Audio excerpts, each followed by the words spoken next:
Assalamu alaikum wa rahmatullahi wa barakatuh. Jazakallah khair. Bismillahir Rahmanir Rahim. Alhamdulillahi Rabbil Alameen. Wa salatu wassalamu ala rasulihil kareem. Amma ba'd.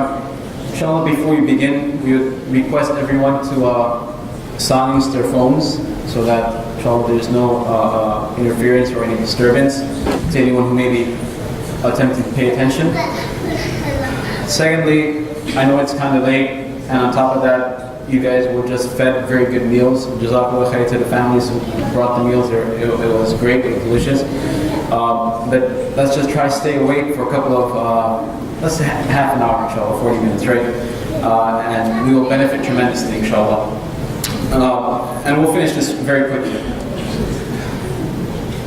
So today, what we'll be discussing, many of you who did RSVP online, you notice that the topic that we picked was about Dawood alayhi salam.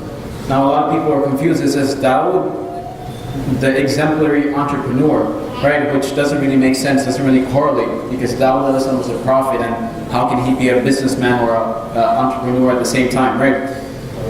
And that's exactly one of the reasons why we went ahead and chose this topic. Now before we get into this, another thing I'd like to mention is that one of the reasons why we began speaking about the lives of the prophets, peace be upon them all, alayhi salatu wasalam, was because of a recommendation and a suggestion.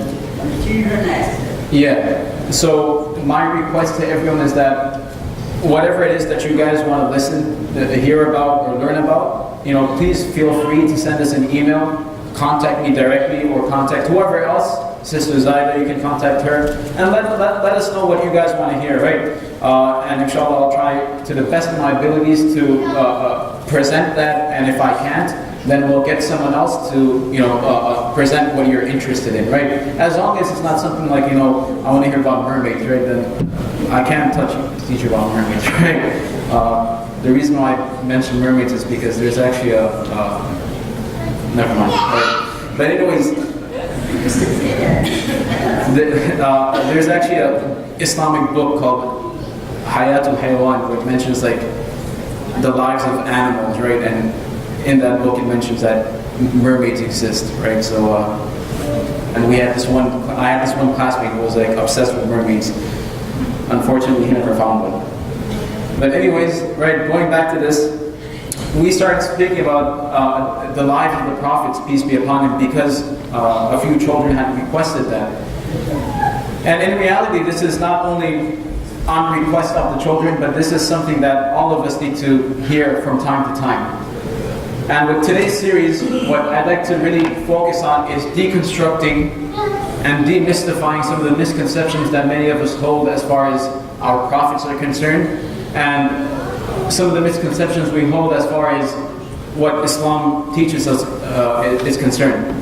To begin with, when we hear about a prophet of Allah subhanahu wa ta'ala, that we hear that this person was a prophet of Allah, we hear about Dawood alayhi salam, we hear about Sulaiman alayhi salam, we hear about our own prophet, Muhammad, peace be upon him. What comes to mind immediately? For many of us, the first thing that comes to mind is, this person was a very pious, ascetic individual. This person was a God-fearing. This person was always attentive and focused on Allah subhanahu wa ta'ala, which is all true. But along with that, there's unspoken connotations that arise as well, that come to mind, like, they had no desire of the world. They had no pursuits or wants or of the luxuries of this world.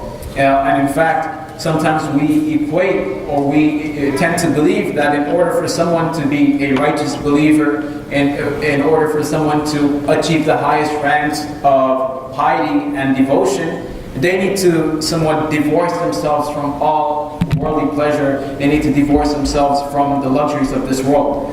So today, we'll see that that is a complete misconception, and the exact opposite is true. Because when we learn about Dawood alayhi salam, when we learn about Sulaiman alayhi salam, when we learn about our own prophet, we'll see that these misconceptions simply don't hold any ground. In fact, I was speaking to a youngster about 2 weeks ago, 2-3 weeks ago, and he had recently arrived back from a vacation in Dubai. So I asked him, what was something that really intrigued you about Dubai? And then he said, it's a very beautiful, clean country, but what really bothered me was that when I went to the masjid, I'd see a lot of these, rich guys, they pull up in their fancy cars to pray. And I asked him, what's wrong about that? And he said, if they're going to pray, they shouldn't be driving these kind of nice cars. I'm like, what are they supposed to do? Use the camels, right? But that's in the mind of our youngsters. And they get that from their parents. And unfortunately, that's the mindset of many of us. That if you want to be someone who practices Deen, if you want to be someone who has love for Allah, has love for the Prophet ﷺ, then you have to somehow divorce yourself from the luxuries of this world. Then you have to somehow, not indulge or not live a comfortable life. Rather, you have to live a low-class ascetic life, right? Not ascetic, but a low-class life, where you have to begin to decrease your status, decrease your class, which is a complete misconception. And inshallah, we're going to go through this misconception and constructively break it down completely. So first of all, who exactly was Dawood alayhi salam? We think of Dawood alayhi salam, and we know Dawood alayhi salam was a prophet of Allah subhanahu wa ta'ala. He was one of the few prophets that were mentioned in the Quran. Allah subhanahu wa ta'ala only mentions a handful of prophets. And in the Quran, in fact, Allah subhanahu wa ta'ala says there are many prophets whom we've mentioned and many prophets whom we've chose to not mention. And Dawood alayhi salam was one of those prophets whom Allah subhanahu wa ta'ala had mentioned. Dawood alayhi salam, aside from being a prophet, he was also a king. He was a ruler. Right? A little history about that. Dawood alayhi salam, like all prophets, they began their journey as shepherds. Right? All prophets were at one point shepherds. And the reason why scholars mention the reason why prophets were all shepherds at one point was to train them in order to discipline and learn patience. Because when you're a shepherd and you're herding sheep, these things are animals that don't speak, that can't communicate, and they're running that way, one's running this way. You need to be very patient, right? In order to make sure that the flock of sheep is in place and none of them run away, none of them are harmed. In today's time, it would be a little different. If you want to learn patience, then you should come to our Sunday school and teach these kids, right? I think you'll have a better time working with the sheep. But anyways, right, Dawood alayhi salam, and like all of the prophets, they were all shepherds at one time. Then Allah subhanahu wa ta'ala exalted Dawood alayhi salam to the level of being a king, to the level of being a ruler. What happened was, during that time, the king of that era, he was going against a very powerful foe, a very powerful enemy that was trying to destroy their land. So what this king made an offer. He said, whoever can defeat my rival, they will have the honor of marrying my daughter. I'll marry my daughter to them and they can become the prince. So Dawood alayhi salam was the one who defeated that person, his opponent. And because of that, the king at that time, his name was Dawood, got married to his daughter, and Dawood became a prince. And then after he passed away, Dawood became the official king, the official ruler of the entire area. Along with that, Dawood was also a businessman. He was also an entrepreneur. And Allah mentioned this right in the Quran. And this is in complete relation or complete semblance to the Prophet ﷺ himself as well. The Prophet ﷺ at one point was a shepherd. The Prophet ﷺ was the king of Medina. He was also a king. And on top of that, the Prophet ﷺ was also a businessman. He was also an entrepreneur. In fact, one of the arguments that the disbelievers used against the Prophet, when the Prophet ﷺ began to proclaim and publicize to everyone that I'm a prophet of Allah and bring faith in me, bring faith in Allah subhanahu wa ta'ala, one of the things that the disbelievers began to spread was, how can this person be special? How can this person be a prophet? A prophet needs to be someone special. That's the misunderstanding, that's the misconception, where people think a prophet is someone we can't relate to. A prophet is someone we can't resonate with. Whereas in reality, there's a reason why Allah subhanahu wa ta'ala made every single prophet a human being. So that we can resonate, so we can connect, and we can they can resemble everything that we go through as human beings. Allah subhanahu wa ta'ala did not make the prophets angels. Why? Because we have no similarity with angels. We can say, well, the angels don't have any desires. The angels are completely different creatures. Why are they going to teach me how to live my life? And that's exactly why Allah subhanahu wa ta'ala chose human beings as prophets. And one of the arguments that the disbelievers presented was, it says in the Quran, وَقَالُوا مَا لِهَذَا الرَّسُولِ يَأْكُلُ الطَّعَامَ وَيَمْشِي فِي الْأَسْوَاقِ. They said, what's with this so-called prophet? He eats just like you and I. If he was someone special, he shouldn't be eating. He shouldn't be indulging in such luxury. وَيَمْشِي فِي الْأَسْوَاقِ. And you see him, walking the marketplaces. He's a businessman who goes up and to look for sustenance. If he was really a prophet, then Allah should have blessed him with immense wealth. If he was really a prophet, he wouldn't have to work for his income, for his living. Allah would have just, granted it to him. And then they say, لَوْلَا أُنزِلَ إِلَيْهِ مَلَكٌ فَيَكُونَ مَعَهُ نَذِيرًا. Why doesn't Allah subhanahu wa ta'ala send an angel to verify that this person is really a prophet? Right? So this was the argument that the disbelievers presented. And for us now, we take this as a belief that the prophets were someone, in a very high position to whom we can't really relate to. That if we want to be like the prophet, then we can't do it in this modern day society. If we want to be like the prophet, then it's not really possible unless we completely divorce ourselves from this world. Whereas the exact opposite is true. And Dawood al-Islam in particular, he was a businessman, but Allah mentions this in the Quran. Now, subhanAllah, when you think about that, when you think about the Prophet, when you think about Dawood al-Islam, they were businessmen, they were entrepreneurs. Imagine, doing a transaction with them, doing a deal with them. Rasulullah sallallahu alaihi wasallam, who leads the salah, gives the khutbah, and the next thing you're buying stuff from him. Or Dawood al-Islam, who's the king, right? The king of an entire nation. And he's there selling products to you, right? He's selling stuff to you, right? SubhanAllah, you're baffled, how would you react? You'll tell him, give it to me for free because you're so close to Allah subhanahu wa ta'ala, right? That's what we tell them. But just a little bit about what Allah subhanahu wa ta'ala mentions in the Quran. How does Allah subhanahu wa ta'ala praise Dawood al-Islam? Allah subhanahu wa ta'ala says, وَلَقَدْ آتَيْنَا دَاوُدَ مِنَّا فَضْلًا. That indeed we have blessed Dawood al-Islam with great virtue, with great blessings, right? And what are these blessings Allah subhanahu wa ta'ala speaks about? Allah subhanahu wa ta'ala says, these blessings are, Allah subhanahu wa ta'ala says, يَا جِبَالُ وَوِدِي مَعَهُ وَالطَّيْرِ. That, mountains and birds, sing along with Dawood al-Islam. Now what this is that one of the miracles Allah subhanahu wa ta'ala granted Dawood al-Islam was that Dawood al-Islam was blessed with a very beautiful voice. And when he would recite, when he would do the dhikr of Allah subhanahu wa ta'ala, when he would chant the praises of Allah subhanahu wa ta'ala, because his voice was so beautiful, the mountains and the birds would follow along in that rhythm. So Allah subhanahu wa ta'ala is telling us of one of those blessings, one of those virtues with which Allah subhanahu wa ta'ala blessed Dawood al-Islam with. And then Allah subhanahu wa ta'ala mentions وَأَلَنَّا لَهُ الْحَدِيدِ.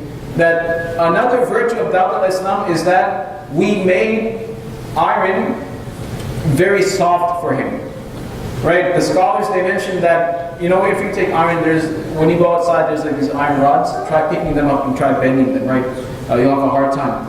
But Allah subhanahu wa ta'ala is saying, we made this very, very soft for Dawood al-Islam. The scholars, they mentioned, the way we mold dough. If you ever take dough and then you shape it, you mold it, it's very easy. It goes through your fingers, you can mold it into any shape you want, right? For Dawood al-Islam, that's what iron was. For Dawood al-Islam, iron was like clay, it was like dough, right? But for what purpose? Allah subhanahu wa ta'ala says that we gave you this blessing. Why? We gave you this specifically so that you can manufacture Sabiqat is actually chain mail. If you've ever seen the armor that people used to wear back in the days, like the knights, they were like this sheet of chain mail. They're like little rings of iron and they're bonded together. but that's very good for like protecting yourself from swords and arrows. That was their bulletproof vest basically at that time. That's what they protected themselves during battle and at war. So that's what Dawood al-Islam would manufacture.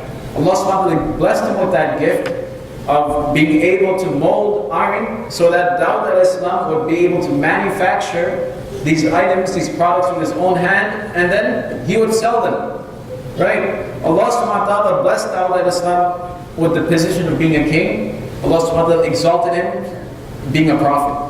Those are two jobs that require all your time, all your effort. Being a prophet is no easy job. Being a king, a ruler is no easy job. But along with that, Allah subhanahu wa ta'ala set a very high standard. Allah subhanahu wa ta'ala is telling us that the best way to earn an income and the best way to earn a living is to work for yourself. Right? To earn that living with your own hands. Not begging people, not asking people for money. That's not what our deen teaches us. Right? The hadith of Rasulullah, in fact, he says, that the giving hand is better than the receiving hand. Right? That we should always be the people that are giving, not receiving. We should not be the people that are asking. We should be the people that are always giving. Right? And in the situation where someone does ask from us, the appropriate response is not to tell them, hey, you should be giving. The appropriate response is give them. Right? And then leave them alone. Just give them, right? If you don't, then don't harm them. Don't abuse them. That's what it is. But over here, Allah subhanahu wa ta'ala is setting a very, very high standard. Allah subhanahu wa ta'ala is saying that along with being a king, along with being a prophet, you have to go out and you have to show everyone that the highest standard is someone who doesn't take from the treasury of the nation. The highest, someone who has the highest position is not one who's just going to ask everyone under him that give me money, sustain me. Rather, the person with the highest position, the highest standard, is someone who does all this, manages all their affairs and responsibilities, and at the same time, they go and earn their own living, have their own income. Right? So Allah subhanahu wa ta'ala is setting a very high standard for us, and He's doing that through the example of Dawood al-Islam. Now, what we really need to focus on is the commands Allah subhanahu wa ta'ala is giving to Dawood al-Islam. Right? Because when we think that, and this will really allow us that peace of mind, that every day in the morning we're going off to work, and we tell ourselves, I'm wasting my life going to work every single day. Right? I'm at work for 12 hours a day. I'm just wasting my life. I'm just wasting my life. Right? But over here, Allah subhanahu wa ta'ala is telling Dawood al-Islam that أَنِعْمَ سَابِغَاتِ وَقَدِّرِ فِي السَّرْدِ وَعْمَلُوا صَالِحًا. Over here, Allah subhanahu wa ta'ala says وَعْمَلُوا صَالِحًا. That whatever that you have been given this blessing, now you have to manufacture these chainmails, these shields. But when you do it, don't do a second-class job. Right? وَعْمَلُوا صَالِحًا. Literally, it means do a perfect job.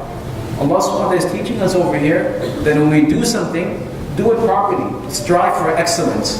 Right? And this should be for all of us, whether we're in school, whether we're at work, or whatever it is, whether we're at home. Strive for excellence. Don't settle or don't be don't settle for anything less than excellence. This is what Allah subhanahu wa ta'ala is teaching Dawood al-Islam. Now, it took Dawood al-Islam quite a long time to manufacture these goods. But what we learn from here is that when we go out with the intention of earning a halal income, that in itself is an act of worship. Why? Because that is obedience to Allah subhanahu wa ta'ala. We have to get rid of this misconception that worship is only praying the salah. Worship of Allah subhanahu wa ta'ala is any form of devotion, any form of obedience to Allah. So when Allah subhanahu wa ta'ala says, go out and earn an income, a halal income, a lawful income, when we're doing that, when we're spending 12 hours at our workplaces, right? You do that with the right intention, that's 12 hours of reward, that's 12 hours of worship, that's 12 hours of obedience to Allah subhanahu wa ta'ala. And it's not a secondary position, it's a primary position. Because if it was a secondary position, Allah subhanahu wa ta'ala would have never told Dawood al-Islam that, go and do these things that normal people do. You're a prophet, you have to spend the entire day praying. Right? Rather, Allah subhanahu wa ta'ala gave him that duty, that aside from your prayer, aside from managing the entire country, you have to go out and work as well. Right? So it's not a secondary position, it's not a low-class position, but this is the example, this is the standard, and this is what we should be aiming for. And this is very important for all of us, because it gives us the satisfaction and that peace of mind, that whether we're at school, whether at work, or wherever it is, right? When we're doing things, understand that it is a form of worship and you are being rewarded for it. Why? Because you are obeying Allah subhanahu wa ta'ala. Right? Ibadah, worship is not only praying the salah. I'm going to mention this again. It's any form of obedience to Allah subhanahu wa ta'ala. Right? So then, going back, Allah subhanahu wa ta'ala tells Dawood alayhi salam that, وَعَمَلُوا صَالِحًا, whatever these shields, these protective armor that you're manufacturing, do it to manufacture them in excellence, make them perfect. Don't get some low quality products or some low level or low grade products. Manufacture them to the best of your capability. And then Allah subhanahu wa ta'ala commands Dawood alayhi salam, يا داود إنا جعلناك خليفة في الأرض فاحكم بين الناس بالحق ولا تتبع الهوى فيضلك عن سبيل الله. Allah subhanahu wa ta'ala is now telling Dawood alayhi salam that, O Dawood, إنا جعلناك خليفة في الأرض. We have made you the Khalifa in this world. A Khalifa is a person who represents someone. Right? So Allah subhanahu wa ta'ala is telling Dawood, you are my representative. You are my vicegerent in this world, meaning it's your responsibility to carry out the wishes and the commands of Allah subhanahu wa ta'ala over the people you rule. And what exactly is the wish of Allah subhanahu wa ta'ala? He says, فَحْكُمْ بَيْنَ النَّاسِ بِالْحَقِّ, that rule and judge between the people in equality and with justice. Right? وَلَا تَتَّبِعِ الْهَوَى, and don't follow your nafs, don't follow your desires. Right? That's, in reality, all of our responsibility. Because when Allah subhanahu wa ta'ala created Adam alayhi salam, Allah subhanahu wa ta'ala said that إِنَّا جَعْلْنَا فِي الْأَرْضِ خَلِيفَةً, that we are making a Khalifa, we are putting a Khalifa in this world, meaning referring to all of us. That all of us are actually representatives of Allah subhanahu wa ta'ala. All of us have that responsibility of doing exactly this, that فَحْكُمْ بَيْنَ النَّاسِ بِالْحَقِّ, that treat the people with justice and equality. Don't be biased, don't treat people with inequality, and don't follow your desires when it comes to dealing with people. That is our responsibility, and every one of us has his responsibility in whatever capacity that we live in. You may be a king, you may be in charge of your household, you may be a manager, whatever it may be, right? Or you may be just a student, right? But you're always dealing with people. And this is the command Allah subhanahu wa ta'ala gave to Dawood alayhi salam, and this is the command that's for all of us. Right? So in conclusion, with all that, here's the essence of what we've been speaking about today.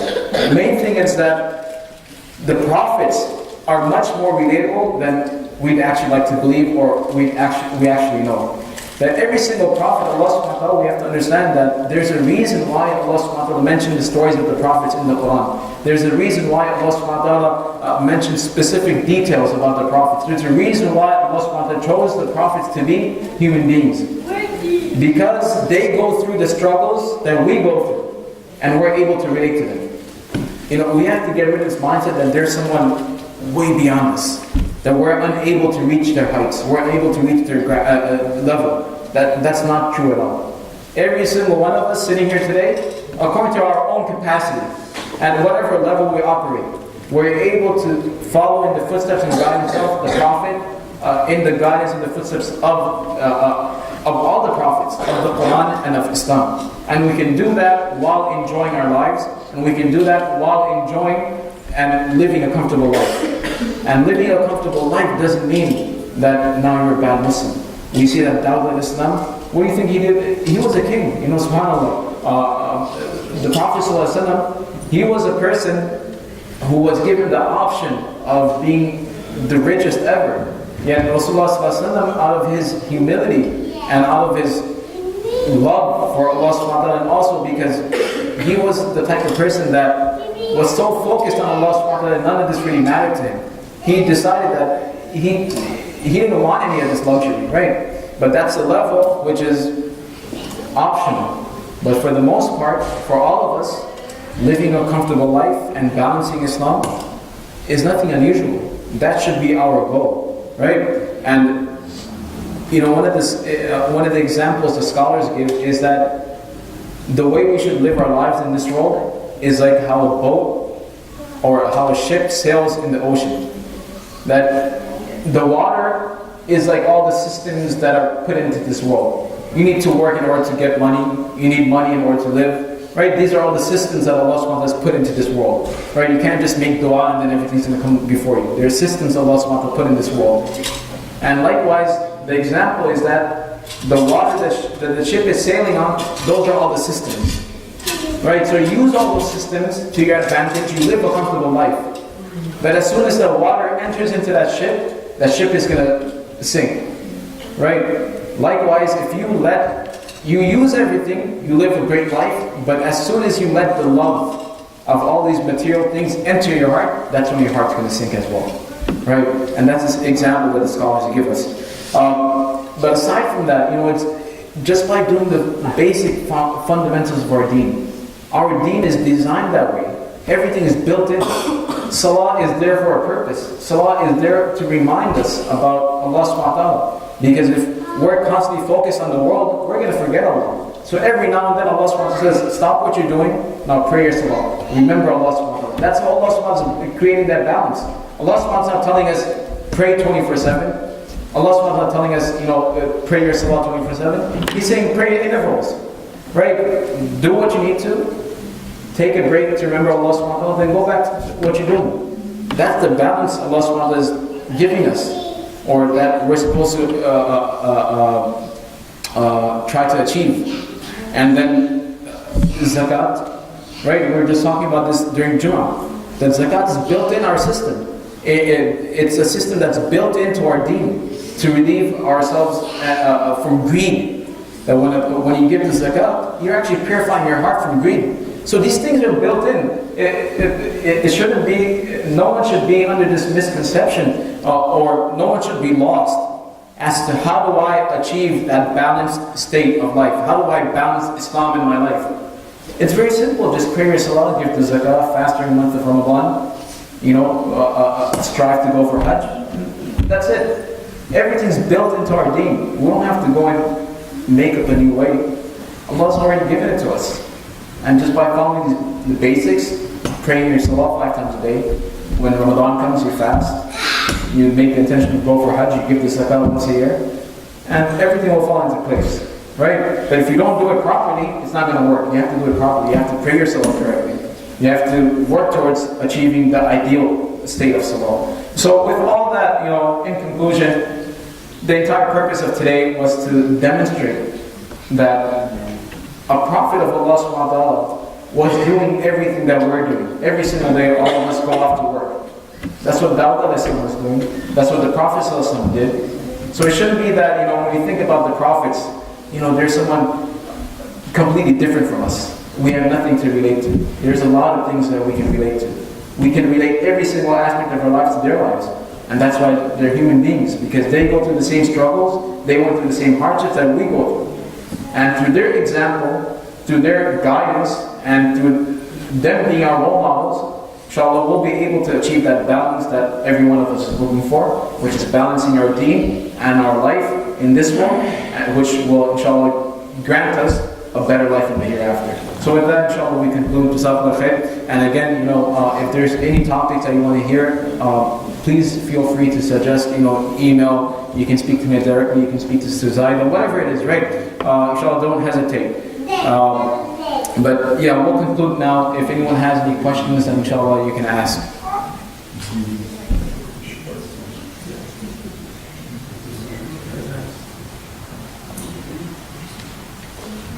No questions? I have a question. Yeah. Earlier, I know it's not relevant to topic, you said he had to fight someone. Is that the story of Goliath? Yeah, Dawood. Yeah. In the Quran it mentions Dawood. So that's actually David and Goliath. Yeah. But at that time, Dawood was not, he was not prophet at that time. No, he wasn't a prophet. Yeah. He was just a normal. He was not. Yeah. He was just a normal lad. Yeah. For Muhammad, we say, like, let's say I said Muhammad, and somebody else saw it. So if someone says Prophet Dawood, are we supposed to say Alayhi Wasallam, or how's that? So the brother is asking that, when we hear the name of Rasulullah sallallahu alaihi wasallam, we're all obligated to say sallallahu alaihi wasallam. Is it the same when we hear the names of the different prophets? It's not, because the hadith of the prophet, he mentions that he says that curse and destruction be upon the person who hears my name and doesn't send peace and blessings, right? But that's not mentioned about any other prophet, right? Just the Jews and Christians.